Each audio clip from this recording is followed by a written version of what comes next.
బోధ్లో ఎగిరేది ఎవరి జెండా?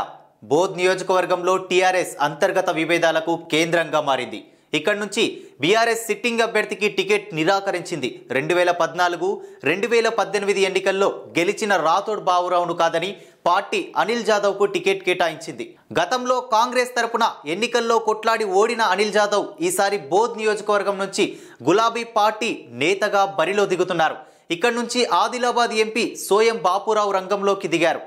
BRS party ticket నిరాకరించడంతో రాథోడ్ బాపురావు బీజేపీలో చేరడంతో నియోజకవర్గంలో ఈసారి ఎలాంటి పరిస్థితులు ఉంటాయన్న దానిపై ఆసక్తి నెలకొంది.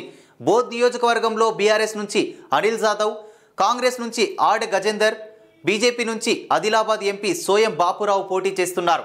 ముక్కోనపు పోటీలో అదృష్టం తమనంటే తమని వరిస్తుందని నేతలు ధీమా వ్యక్తం చేస్తున్నారు. మొత్తం ఓట్లలో ఎన్ని వస్తే గెలవచ్చన్న దానిపై లెక్కలు వేసుకుంటున్నారు. బోధ్ అసెంబ్లీ సెగ్మెంట్లో 302 పోలింగ్ బూతులో పురుష ఓటర్లు 1,656, స్త్రీల ఓట్లు 1,06,031, అలాగే ట్రాన్స్జెండర్లు 3 ఉన్నారు. మొత్తం ఓటర్లు 2,06,690 ఉన్నారు. ప్రతిష్టాత్మక బోధ్ నియోజకవర్గంలో గోండ్ల జనాభా 20%గా ఉంది. ఈ నియోజకవర్గంలో గెలుపోటములను గోండ్లు ప్రభావితం చేస్తారు.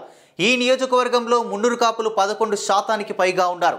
మాదిగలు, మాలలు 7% చొప్పున ఉన్నారు. ముస్లింలు, లంబాడాలు 6.5%గా ఉన్నారు. ఇతర బీసీలు, రెడ్లు 6% మేర ఉన్నారు. ఎస్టీలు 5%, ఇతర ఓసీలు 4% ఉన్నారు. ఇతర ఓటర్లు 25% వరకు ఉన్నారు.